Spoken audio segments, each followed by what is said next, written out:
We are recording this workshop as well so that we can share it throughout with you so that you can watch it again if you need to, or so that we can share it with other members of the community who decide to judge throughout our season. Okay, so we will monitor the chat and try to get to your questions as you have them. So that's the best place to ask. So hopefully, if you are here, you are familiar with judging, or you are familiar with our events as they typically stand in the non-COVID year world.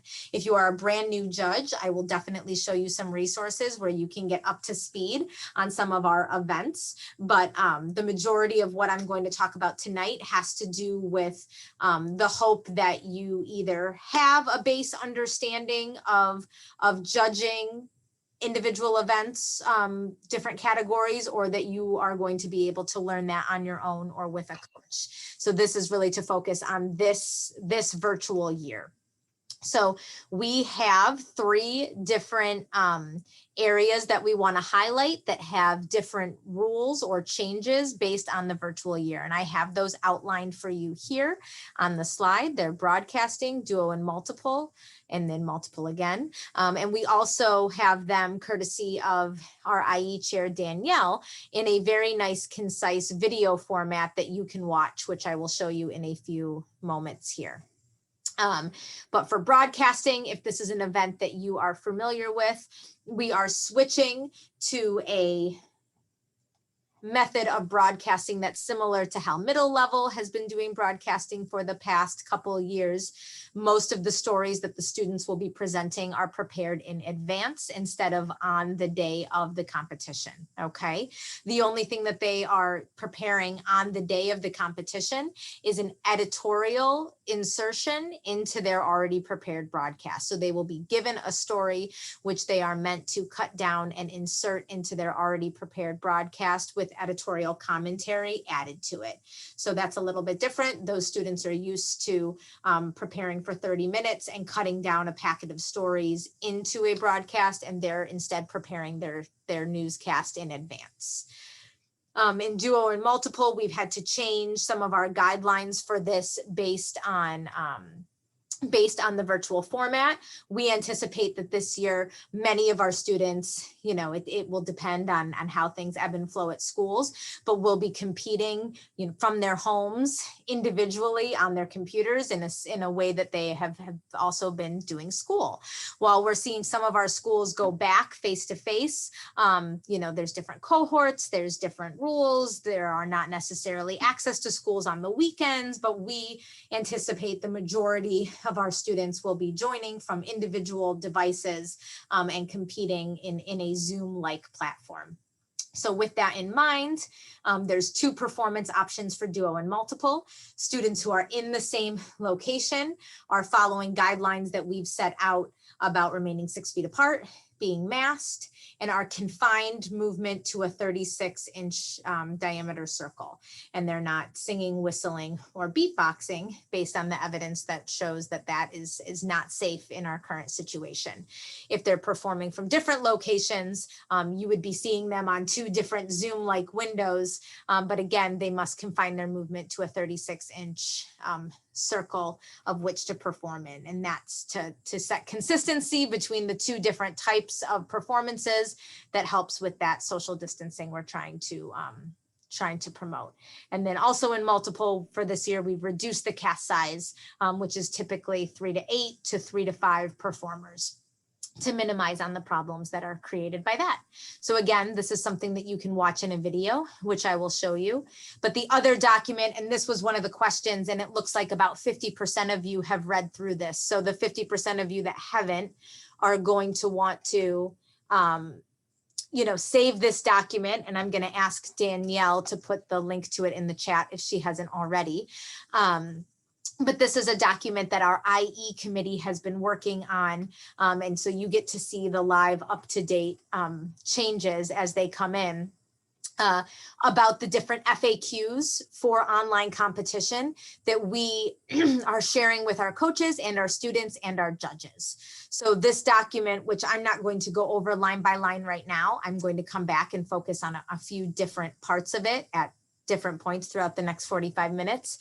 But this covers details on specific events. It covers details about performing in general. It covers some of our COVID, guidelines and restrictions, and things about online competition. So this is definitely a document that should be being read through by any judge who's planning on joining us at a virtual tournament before they do so. And it's a good thing to have bookmarked and on hand at the event throughout the day, because this will answer a lot of your questions. So like I said, I will be circling back to that. Similarly, in addition to that document, this page of the website, which Danielle can hopefully also throw in the chat for you. But if you're on our website, the MIFA.org, and you go to resources and then go to IE resources, that will bring you to this page here. And this is where you can find all of our ballots, right? Which is all of the rules for our different events. And you can also find all of these tabroom.com tutorial videos. And again, that was another question that I had asked some of you in the poll that we started out with. And it looks like, a good 50% of you have already taken some steps to watch some of these videos and initiate your different account setup, which I'm going to go over, which is great. But if you are still confused after tonight's workshop or need a reminder about what you need to do technologically to get yourself ready to judge, we have resources, and these are all links to short, 5-6 minute YouTube videos, which will help you create your accounts online that I'm going to go over. And it is a good place to come back to for resources. So that is just a couple of places to show you things. I will pause here for a moment and just defer to Danielle to see if there's anything that I need to talk about before I jump into the particulars about tabroom.com and NSDA campus. Anything, Danielle? No, I just the chat. I think everything in here has been pretty, has been answered in there, mostly just where to go. Perfect. Thank you. Yeah, otherwise I'm just keeping up with that. Okay, awesome. Thank you. Feel free to interrupt if there's anything. So this year, all of our events, our invitationals that we are involved with, which is the regular season tournament, and MIFA has decided and already declared that both regionals and states will be virtual. Okay, so there are no MIFA in-person events for this school year. So for individual events for forensics, we will be using tabroom.com, which is a website, for our balloting and critiquing, so where judges put their comments and scores. And we will be using NSDA Campus as the virtual video conferencing platform on which students perform. So we're on Zoom right now. Students will be competing and performing on NSDA Campus. Now, the good news is that these are both accessible through the tabroom.com website. So the National Speech and Debate Association has partnered with tabroom.com and has come up with an online platform that helps tie in both balloting and scoring and running of a tournament through schematic making to the video conferencing competition platform, so that judges and students and coaches can have virtually one place to go to compete at a individual events tournament. And so that is what we plan to use for our competition season. So what does that mean for you as a judge? That means that you will need to have access to both of these platforms at a tournament in order to be able to watch performances and judge performances, okay? So for this year, all of our coaches and our students and our judges will need an account on tabroom.com. And so based on the answer to the question, it looks like about 65 of you have already made an account on tabroom.com. But for those of you who have not, that's pretty much what's going to need to be the first step of what you do after this workshop, and well in advance of you judging at a tournament, is you need to create an account on tabroom.com. And I'm going to show you that a little bit, but there's also a really great tutorial video for that on the page of the website that I just showed you, okay? And by having an account on tabroom.com, you are then set to go once you are registered as a judge by the coach that you're representing to be able to go on and judge at a Saturday tournament using that NSDA campus platform, which again is integrated with tabroom.com. So what is NSDA Campus? It's very similar to Zoom in that it is an online video platform that helps us that we can use for video and audio and chat to be able to recreate our speech events in an online platform, okay? So just like we're running classes now on Zoom, we're going to be running speech tournaments on NSDA Campus, okay? So for instance, I am going to show you some of these pictures and then I'm going to give you a practical application of it. So many of you said that you had some online judging experience before through some of our video submission tournaments, but like you would have gotten a schematic in the in-person tournaments, all of the schematics of, where you're judging, what rounds you're judging, what categories you're judging are all going to be available to you online now, okay? So you will see your judge assignments online. And again, I'm going to walk you through this more organically in a moment. Okay. And when you are logged into this account, so just like you would log into your email and be able to see your emails, you will be able to log into Tabroom with the account that you make, and you will be able to see what categories and at what times you are judging a forensics round. And Courtney, I just want to bug you for one quick second. I just want to make sure I answered this question right. If somebody has like students signed up from like debate, they don't have to have a new account, right? Like it's still fine. Same. Okay, perfect. Totally Thank fine. Multi-event, Tabroom is your one-stop shop. So if you coach or judge multiple events, and you can be a coach and a judge on the same account. That's another common question, right? So if you are a coach who's now going to be serving as a judge also, you don't need to make a separate account. Make it easy on yourself and keep it one account.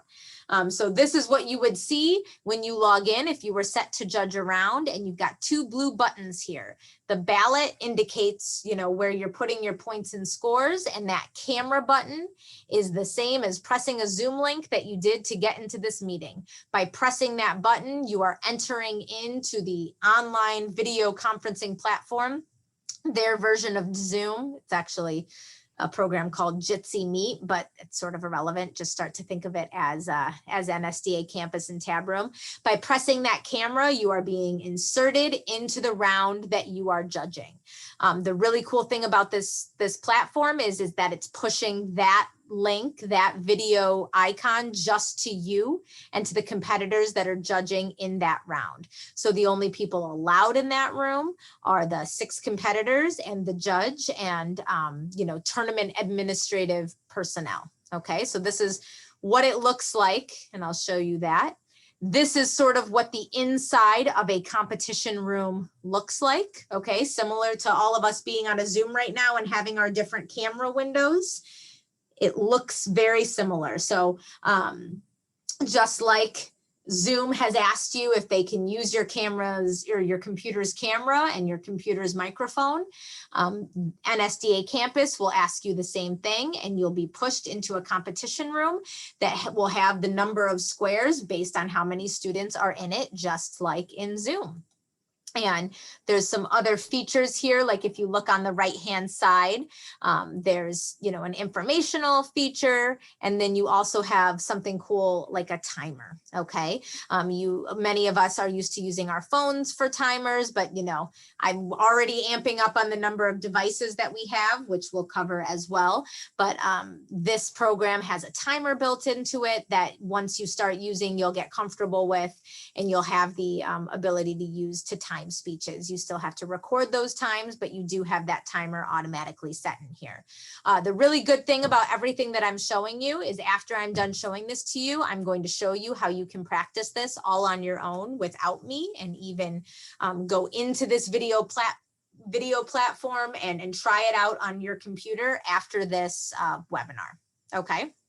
So now is where I leave this and I give you some practical information about tabroom.com. So again, if you are on our website, we have a video here called Create a Judge Account. Okay, so in the interest of time, I am going to show you this resource, hoping that creating an account will be something that you go and do on your own. If you're really struggling with this, we can circle back to it at the end, but it is something that I am going to sort of start after, assuming that you've already made an account. If you are on tabroom.com, it's right up here at the very top. You have the login and the sign up buttons. Okay. So if you don't feel like watching, if you're not a directions type person and you want to figure it out on your own, pressing sign up will take you through the appropriate steps to set up an account. It's very easy. But watching that video will help take you there as well. Okay. So once you have created an account, you can log into that account and you have a dashboard. Okay, so I'm going to show you around this page a little bit.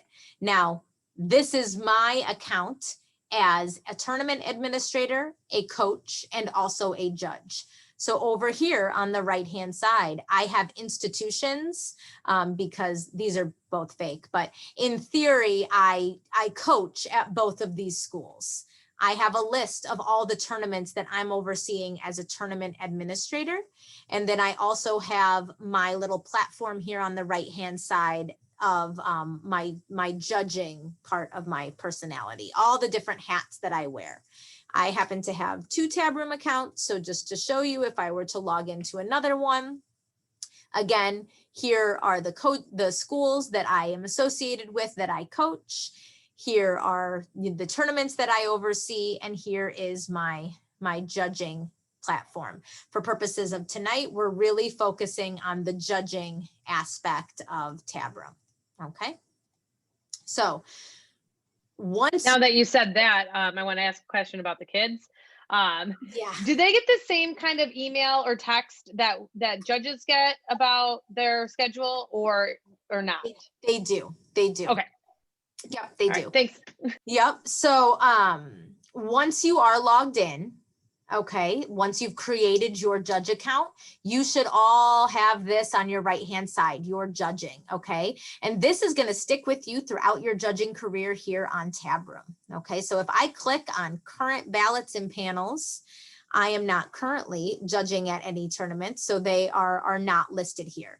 If I click on upcoming, I have sort of set these up so that I can show you for today.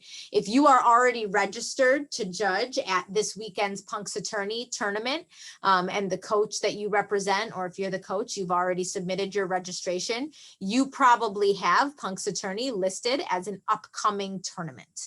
While you don't have any actual assignments yet of what you're going to be judging, it's listed as something that you have coming up. If at any point in time when you are logged into Tabroom, you click on something inadvertently and you get confused and you don't know how to navigate back to what you are looking for, always click your email address up here at the top. Clicking that brings you back to this like safe home page, which is going to help you know where to go. Okay, so by clicking on upcoming, I see that I have a couple of tournaments coming up that I am slated to judge at. Okay, and we're going to take a look at a ballot in a moment. If you start judging regularly, you can click on history and you can see all the tournaments that you've judged at before in the past. It's actually, if this is something that you're into, it's sort of cool because it creates, you know, a track record of where you've judged and will help you to go back and track that, which is especially helpful if you're a judge who's going for initial certification, because you can go back and track which tournaments you judged at when you have to submit information to MIFA to say that you judged 4 rounds, for instance, or if you need to go back and tell a coach that you already satisfied your parent volunteer involvement by saying I judged at this tournament. Okay, so those are a couple of things over here. I want to draw your attention to this NSDA campus test room section. So everybody who creates a Tabroom account has this little area right here. And this is new because Tabroom has rolled out their partnership with this NSDA campus video conferencing platform and is anticipating, and they are right, that tournaments around the country are all using this to host virtual tournaments. And so in addition to the screenshots that I shared with you on that presentation, which you'll also get a link to, you have the ability to go beta test what it's like to enter one of these competitions, Zoom-like rooms all by yourself, okay? So in your own time, when you're wanting to make sure that your computer, microphone, and camera work leading up to a tournament, you should log in to your Tabroom account and press this video icon and test this process yourself. So I have now entered into a test competition room because I am using Zoom for my camera. If I stop my camera here and turn it on, I can test it, and I can see that my camera works inside there. Oh, hi, Courtney. She's with us as well. They're actually open. You might find some friends either from this meeting or from across the US. These are open rooms for practice, which is sort of cool. So you can go in here. You can test to make sure that your camera and your microphone work in here, which is something that I suggest that all of you do before you judge at the first tournament, because some of the settings that work with this platform are a little bit different than Zoom settings. So you might need to tweak something in your computer, or it might tell you that it doesn't have access to the microphone, or it might tell you that you have a pop-up blocker on, all of the things that our computers do to try to help us. So testing this in advance of that is a good idea. And then this will automatically close in 43 seconds, but you can, exit it and go back in as many times as you want to test it from devices. So that is showing you how Tabroom works here. Now, when it comes to the actual logistics of judging at a tournament. So what a tournament looks like on this tabroom.com platform, which we have been using for middle school now for a couple of years. We've been using it for debate for many years, and we've been using it for the high school online tournaments like the OLLI the video submission tournaments that we've hosted. This is where we make our schematics. So I know some of you are used to paper schematics, but all of that is now made and housed on this website. So for instance, excuse me, Courtney, yes. Can students also, and from their accounts, do that same practice? Practice? They should be able to. Yes, students can do it. So if you are inside a tournament, what you're used to seeing on paper as a schematic is now available online. So, obviously this is a smaller tournament. I don't think I have a much bigger one to show you. But this is what you're used to seeing on paper if you've judged before. Now our schematics are all online, but much of what you're used to seeing is the same. Students have codes instead of, room numbers. This particular tournament was run on Zoom, so that's why it says breakout. But what it would have for a room is that video icon. And again, the only people that the platform allows to enter that room and gives that video icon to are the students and the judge. So if a parent is looking at this schematic, because the schematic is publicly posted on the website, they can't enter a competition room. They don't have that video icon. The only people who do are the judges and the competitors. So this is what a schematic looks like. So many of you are used to, scrolling through a schematic and finding where you're judging. As a judge, you can still do that if you love that process, but Tabroom makes it a lot easier, and they just push to you what you are judging. Okay, so what they would do, and I have an example hopefully to show you here. Let's see. So they, on your dashboard, create your own personal schedule of what you're judging for you. So it is not up to you to be told by the tournament that you're judging storytelling, prose, and sales, and then have to scroll through all those different categories and find where you are. once the computer assigns you a round to judge, it will be pushed to your current ballots and panels under your judging dashboard here, and it will show up like this, okay? Instead of room TBA, it will have this camera icon like in the picture I showed you on the slides presentation. And when it's time for that round to start, you would just press that button because it would say the time on it, and you would enter into that competition room, and it would be as if you walked into the room at the school, okay? So it pushes all of that right to you in your account, which is great.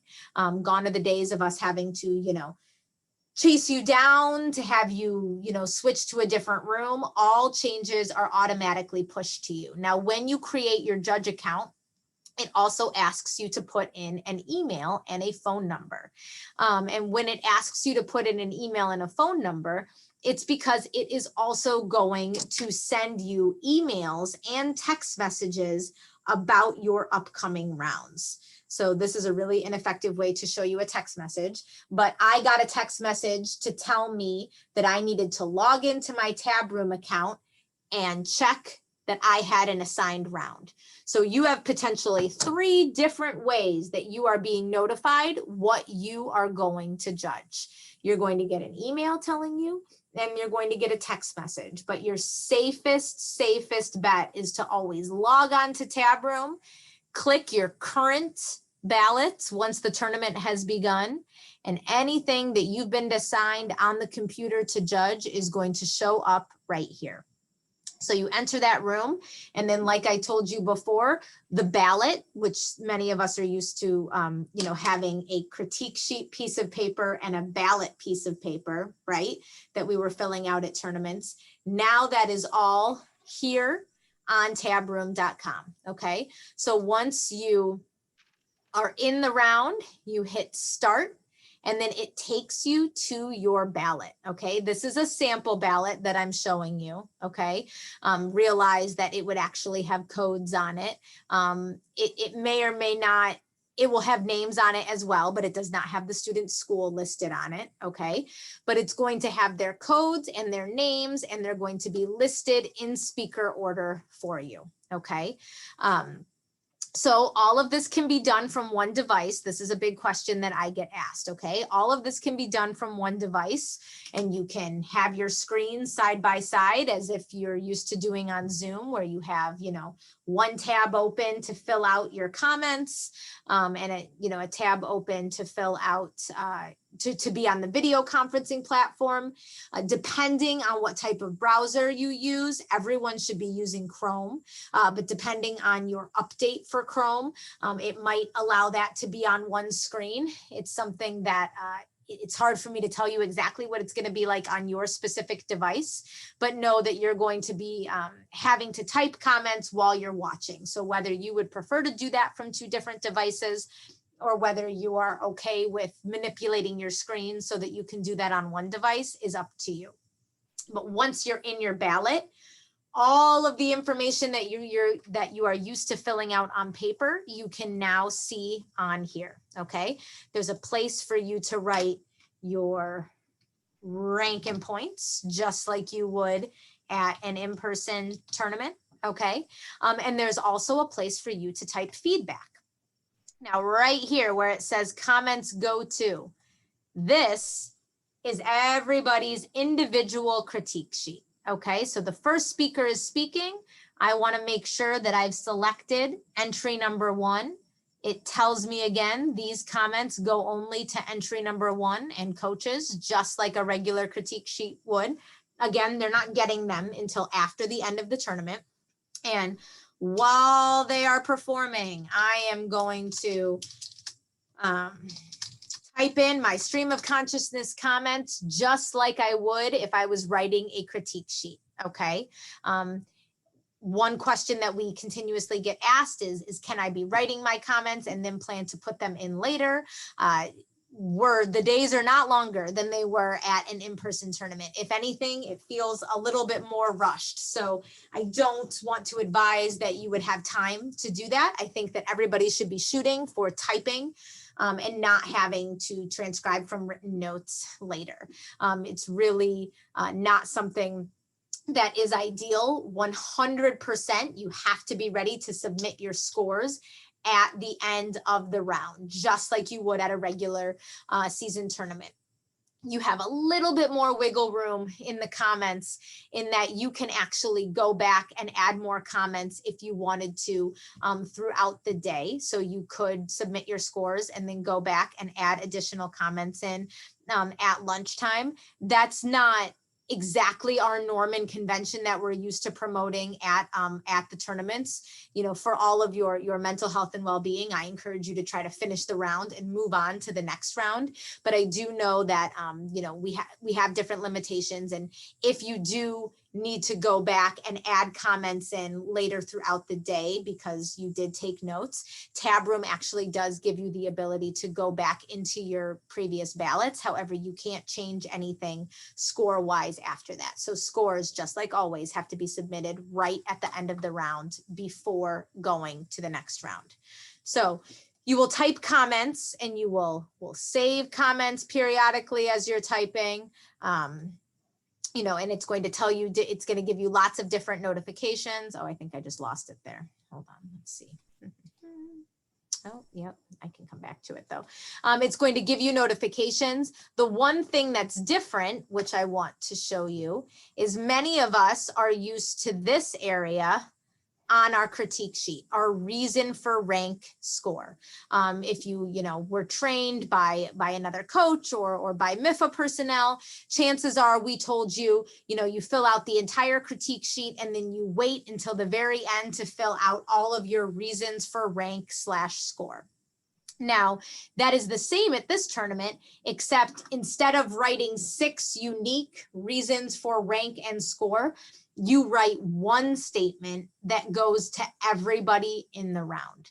So you've written your 6 individual critiques to each performer, and Tab Room forces you to write a 25-word minimum RFD, reason for decision, that goes to everybody in the round.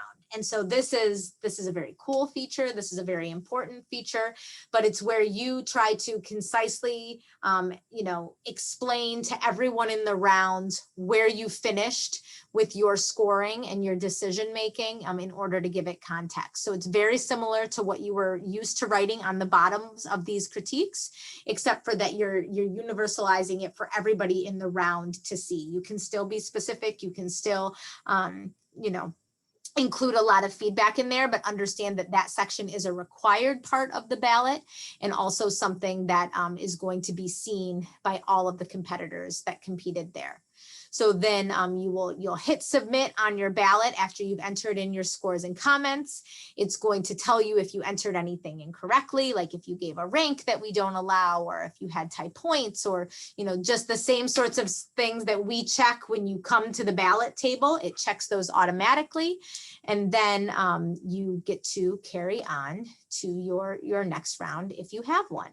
I'm going to sort of switch gears here to a different slide. So this is a good time, Danielle, if there's any questions or any topics that you want me to touch on before I go on to our next area of focus.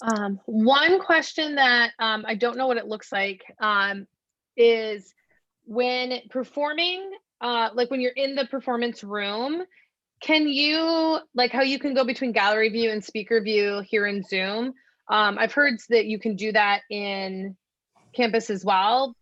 Is there a way for you to show that, or is that not possible in the test room? I can try. Let's see. Why not try, right? I mean, it'll depend if there's anyone else in there. Yeah, which there just was people there. There just was someone here, but they just left. If anybody has it open and wants to try to enter the test competition room, you might get to join. Here, I think I can help me test this. The answer is yes. Oh, look at all. Okay, good. Yeah, you guys are so good. So this is going to take it to speaker. Oh, you might want to mute me. Feedback loop. Hi, Lynn. Yeah, it's going to give feedback. The answer is yes. Okay, perfect. Yep, and there's that feature there, so you can change it to be able to do all of those things. And that's actually a good question that helps bring me to the next thing, unless there was something else you wanted me to say before that. No, I think that's the only one that I wasn't sure about so far. Okay, because what I was going to focus on is I know I said I wasn't going to go over this document in exact word for word, but I wanted to go over a few bullet points that I feel like are specifically relevant to judges and will help clarify hopefully some of your concerns. And so we'll start with this number 7. What are the expectations for competitors when they're not competing? We're hoping to recreate, as genuine as a tournament experience as we possibly can for students. So, our code of conduct and behavior for audience members, and by audience members, I mean competitors when they're not performing, because we are actually not able to let any audience members in on NSDA campus. So we are still, our preference is for cameras to be on, and that does include judges too. So for the, err on the side of assuming that when you are judging a tournament that the hope and the hopes and the dreams and the expectations is that everybody's camera is on and actively participating in the tournament as if we would be in a face-to-face environment. Do things happen that sometimes prevent that?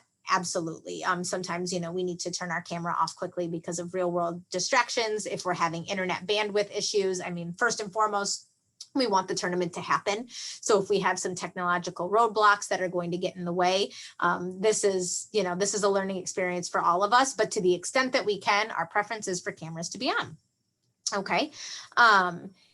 Now for multiple and duo, we went over that a little bit at the beginning, but obviously you're going to have some multiples and duos that are going to be performing from separate Zoom screens. I'm calling them Zoom screens, but that they're NSDA campus screens from separate window boxes.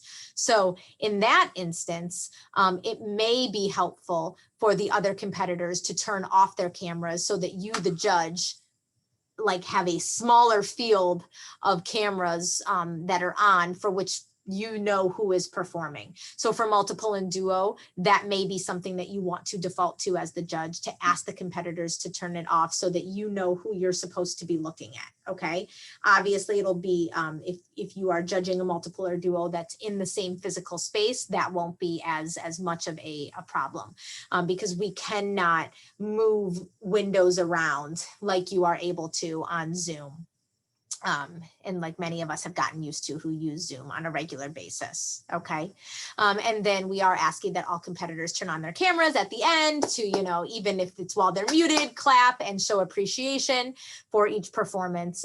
Because remember, we are endlessly appreciative of you judging, but all of us are hopefully here because we are trying to give, a group of high schoolers who have now, been robbed of most of their season last year and then had such a tumultuous time this year, some level of expectation and decency and enjoyment and an outlet through which to showcase their talents and their passion for these events. So we want to make them feel really good for getting on the computer for what is the 6th or 7th day of their week these days, right? Spending all of this time on our computers. And then all mics should be off. So even the judge, and that is because we're hoping you're typing fast and furiously comments, and that clicking sound can be distracting. So judges need to remember to mute their microphones as well.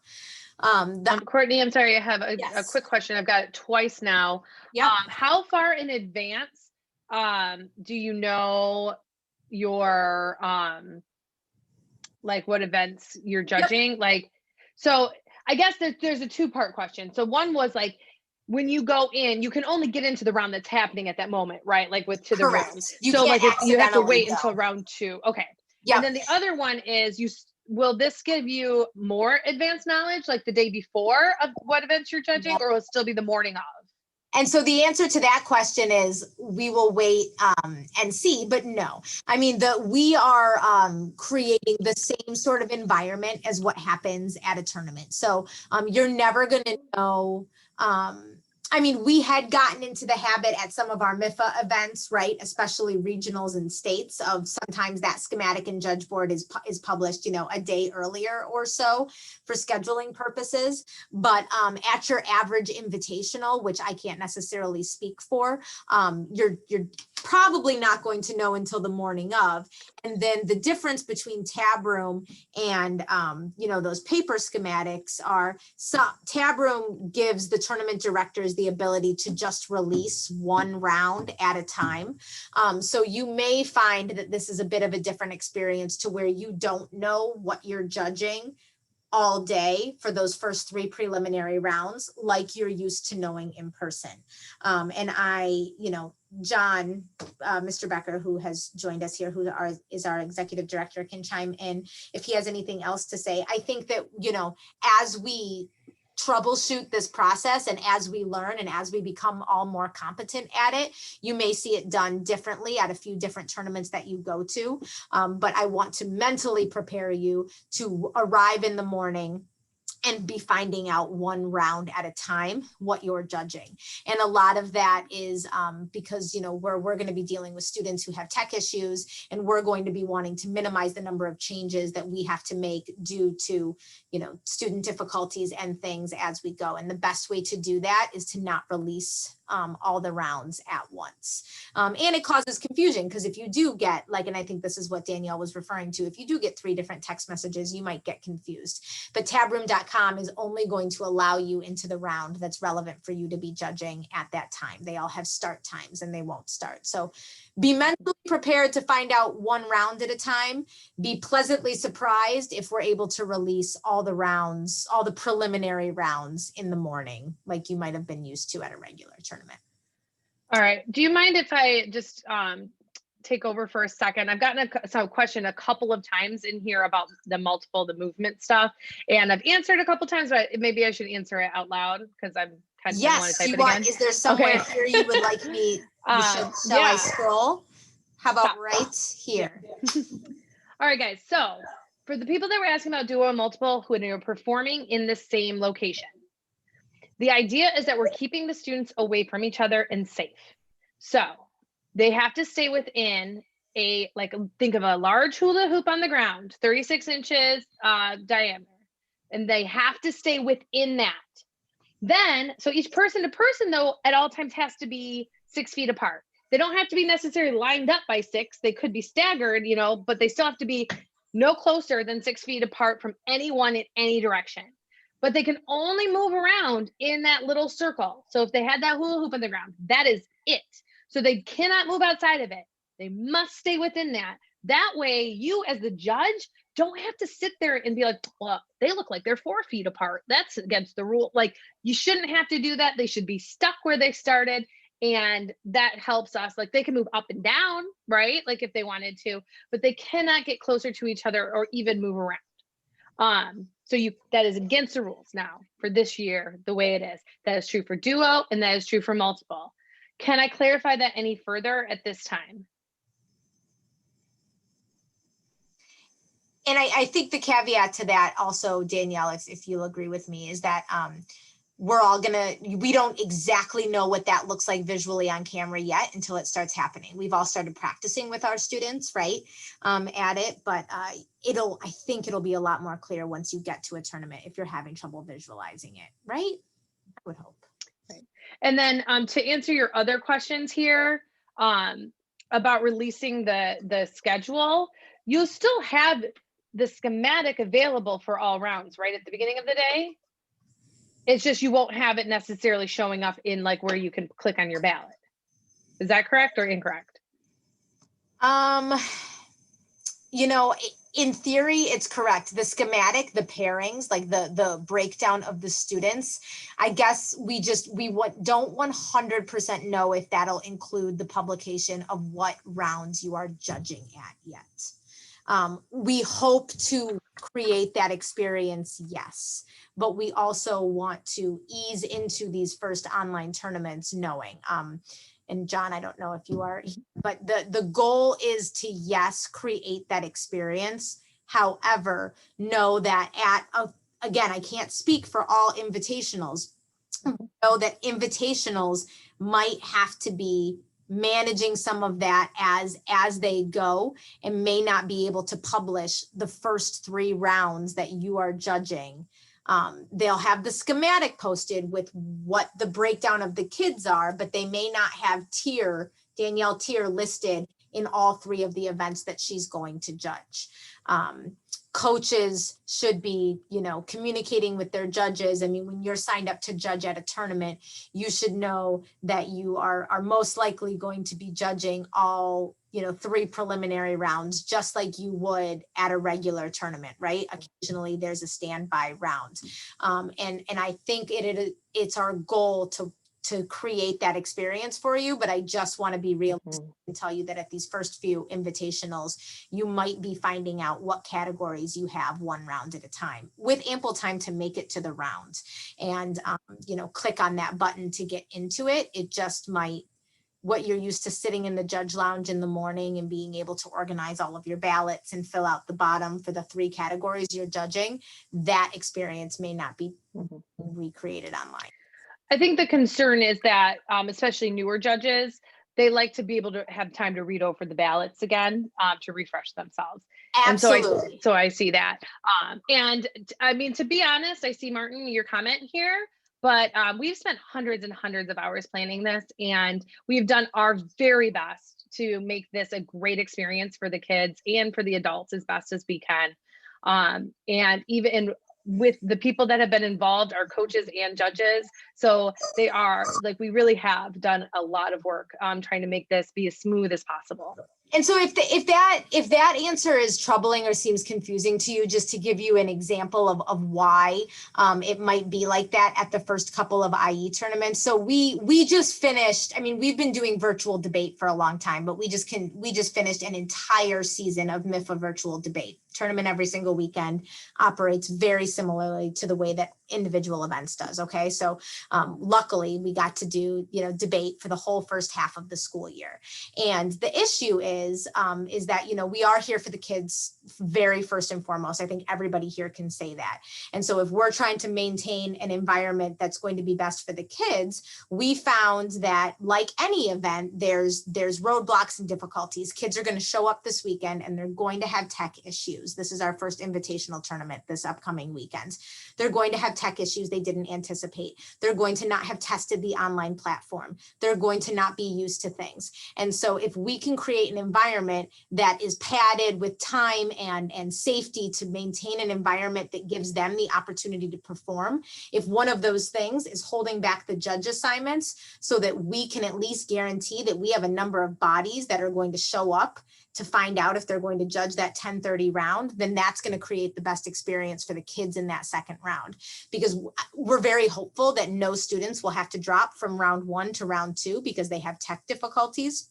But if they do, and we have to re-scramble the judge boards, unfortunately, we're not all in one physical place to where I can just go find you and say, hey, we need to put you in this round. We are at home, and so we're not as reachable. So to make sure that everybody's on the same page, we have a lot of things set in place to help with that. If you are a newer judge, we will have a Zoom open all day long outside of NSDA campus where you can come and ask questions and get support and be heard by tournament personnel if you're having trouble getting in. I mean, we will have 1,000 ways for you to get the help and support that you need. Another cool thing about Tab Room is it does allow coaches the ability to put in their judge availability. And while I don't want to, coaches have to supply a certain number of judges in order to be able to not have to pay exorbitant fees at a tournament. So if you are representing a coach, please defer to a coach at any point in time. But if you do have your own availability constraints and issues at home in terms of times you can judge and times you can't judge, I encourage you to talk to the coach, who will then reach out to the tournament personnel. So if you're the coach, reach out to the tournament personnel and say, we can help facilitate those different judging conundrums that happen at various invitational tournaments. But we're setting these guidelines to help people as much as possible. So if it's okay, I want to, Danielle, can I get back to this area here? Is this a good time to get back to sort of some of the tech stuff that I was going to go over, do you think? Yeah, sorry. I just wanted to No, you're good. clarify You're some of that good. stuff. So tech difficulties, maybe they're not going to happen, but it seems unlikely in this technological world, right? So the IE committee has spelled this out. The performer will have the opportunity to reconnect to the Zoom within a 15-minute period after the disruption. That's our 15-minute rule. If the performer is unable to complete the performance, the judge may award a score of 490. If the performer has met the minimum suggested time frame for the event, but cannot complete the performance as intended, like they have not been able to reconnect, or they've only been able to share their audio, or they've only been able to share their video, the judge has discretion to score the performer as he or she deems appropriate. So what does all of that mean? And Danielle, feel free to rephrase it if you have a more eloquent way. We've initiated a floor, penalty for tech issues of 490, but if they have satisfied what you feel based on the minimum time frame was a complete enough performance for you to consider it above that 490, that's within your purview as a judge. So we are giving them the opportunity to reconnect, so that where you might be used to our 15-minute rule being like a late rule, like a tardiness rule, if I am the third performer, and Danielle can correct me if I'm wrong, and I get kicked out in the middle of my performance, I have 15 minutes from that point that I got kicked out to try to get back in and reconnect. As a judge, you might move on to the next speaker and then keep track of when that speaker came back in and let them, carry on after that next speaker. But that's what the 15-minute rule goes to speak to. You will always have someone at the tournament that you can reach out to for help. There will always be a Zoom you can go into or a phone number that you can access. We have plenty of people set up to help with these things if these are questions that you want clarified when and if they actually happen. And then the other thing in this area that I wanted to point out was timing and time cards. You're still responsible for timing. Just as you would be at an in-person tournament. I showed you that there is a built-in timer feature that you can use if you don't feel like adding yet another device. Okay, we're recommending that students, use a personal timer, but if they are timing and they still would like to use time cards, and I say we, and it's Danielle here, but with the help of her IE committee, have created a hand signals for online competition video. So I suggest that everybody go to the website and watch this before you judge at your first online tournament, because in lieu of, not being able to possibly hear somebody or see somebody or needing to give them time signals, this video is creating a universal language that we can all understand for IE that shows you the different time signals that we're asking that you add to your, repertoire of things to be able to signal to students based on the various timing and audio or visual glitches that may arrive throughout. Okay.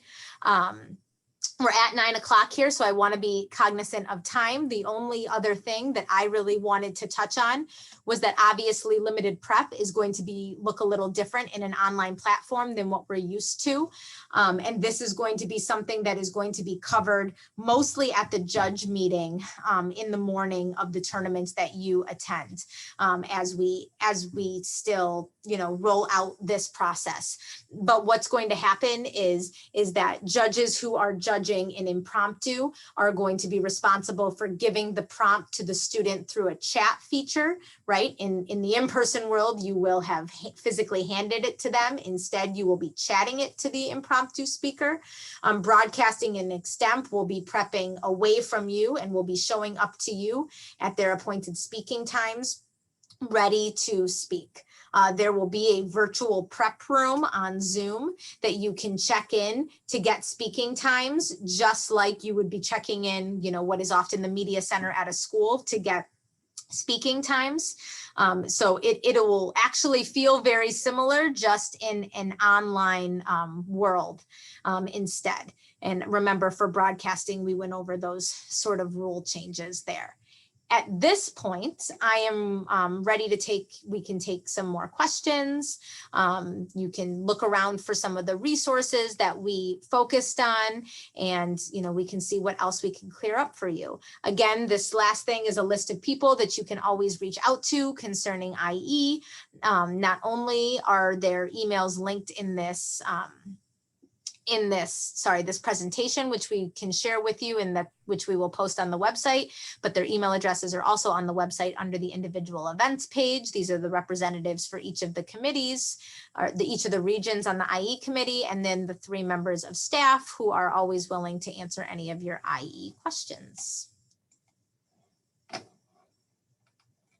Okay, so Danielle, is there anything recent from the chat that you would like to cover, or you would like me to cover? No, sorry, put you on the spot there. So everything moves around when you stop sharing the screen. Oh yes, so I know it all jumbles. Yeah, I think I am catching most of them. I'm thinking, I don't know if I missed. If anybody didn't get their question answered, now is a good time to say something, because I feel like I have answered them, but I may have missed one because they were coming in hot over here. A lot of direct messages. So if I did, it certainly was not on purpose. So let me know now. You can shout them out. You can retype them, whichever is easier for you. I have a question I actually did not ask, but just occurred to me. Oh, sorry. Okay. So I was just wondering, the schedule that was posted, this is specifically for the Punks attorney, I guess, but the schedule that was posted on the spreadsheet, which I really loved, thank you. Mm-hmm. Will all the Zoom links be posted there, or will they be available in some? Yep. So if I can show that real quick, I think that would be helpful to show everybody really quickly. I put that in the chat a little bit ago to answer somebody's question. So there's that.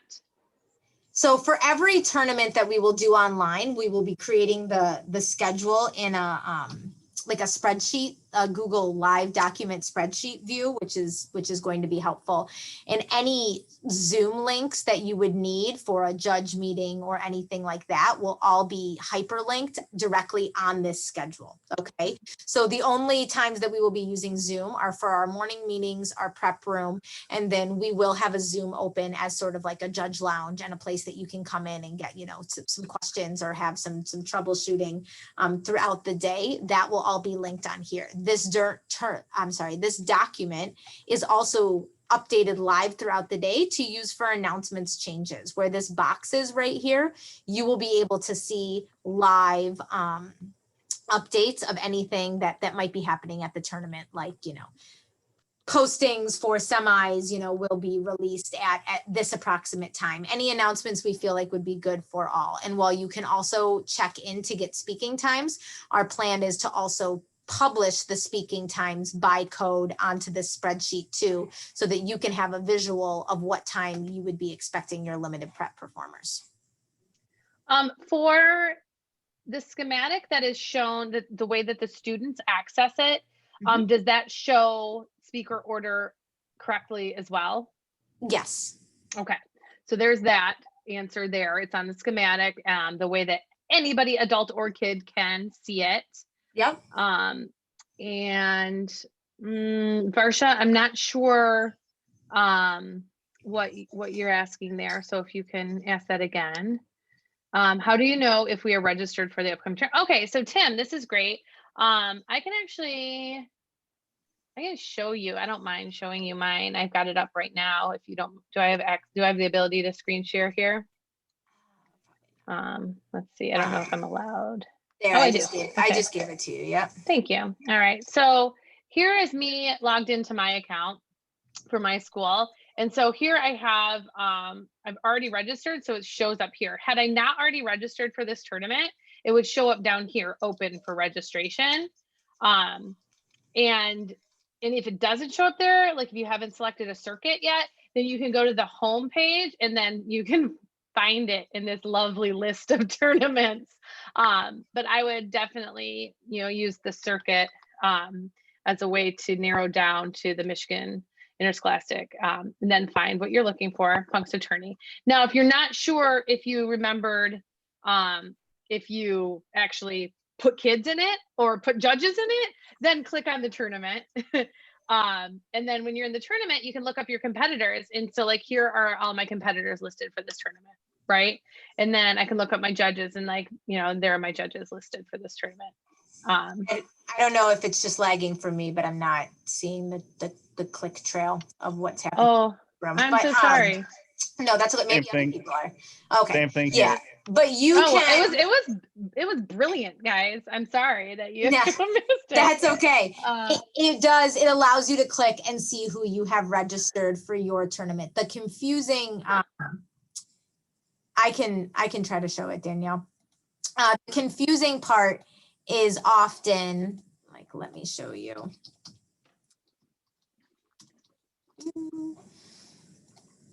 If this is what you were asking.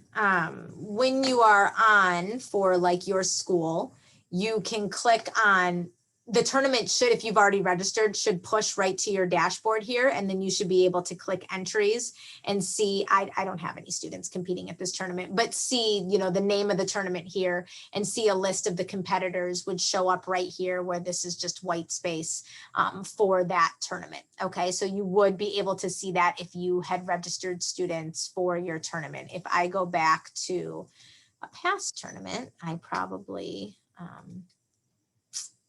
can maybe see it. Yep, so this is what would come up if you were registered for a tournament, and you'd be able to click on your entries and see everybody and their codes, like the registration sheet that you're used to seeing, and see the judges that you slotted to judge at that tournament. All right, Liz, the Google sheet, the spreadsheet that had all of that Zoom links and whatnot to it, that's on like in the invite, it's linked on there, but it's also like in the tab room, like I think it's called website, and then on the right. So that's not, I don't know, I don't think that that's going to be accessible to the kids ahead of time. So you should, as the coach, make sure you share that with your kiddos. But it is on the website too. So if you go to events, individual events, and click on the Punxsutawney, like we have that spreadsheet linked on here right now for the students to look at. But like Danielle was saying, we just don't put the Zoom link in until, you know, the day of Friday night, so that we don't get bombers. Yep. So Zoom bombers. If you're checking back, you know, Friday afternoon and the Zoom link's still not there, and you're a coach who just wants to check it off of your list, give your students the link or direct them to the spreadsheet. And that's where the Zoom link that they need is. Also, most coaches are hopefully going to be hosting Zooms in the morning to check in with their students, so they can give it that way. Liliana, are you a coach or a judge? I'm a judge. I'd be a judge. Okay, so you probably just need to what you've done is you've like requested them. So they're like the judge, like the head coach or whoever has that access has to like approve you. So make sure that they know that you've done that and what email you use to set it up, because that makes it a lot easier on them to give you that approval.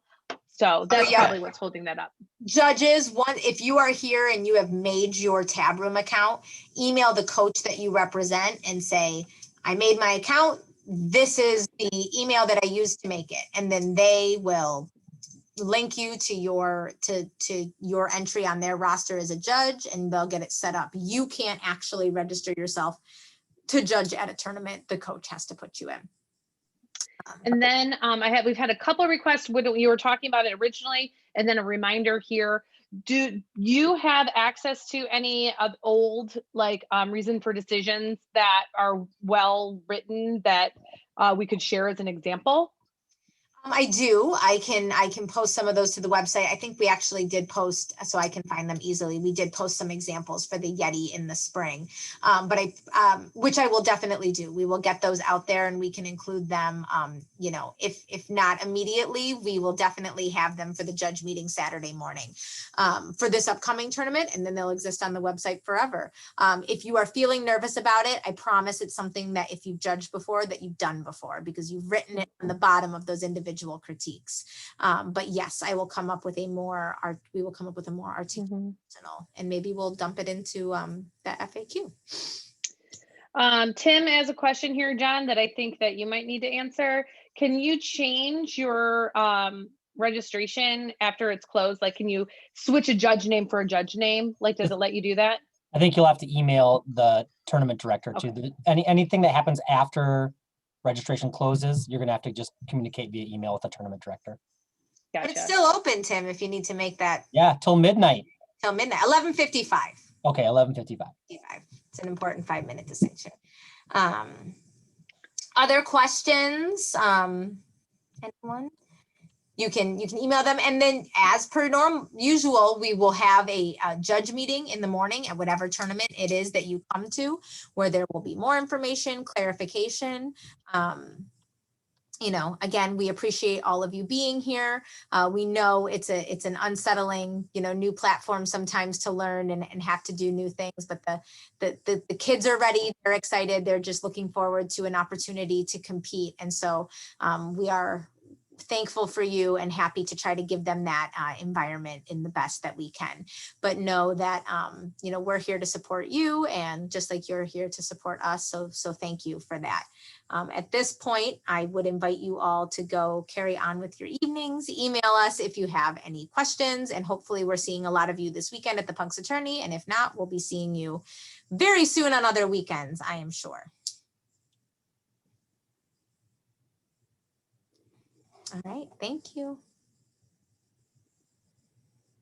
Thanks. Bye. Barney? Yes, Tim.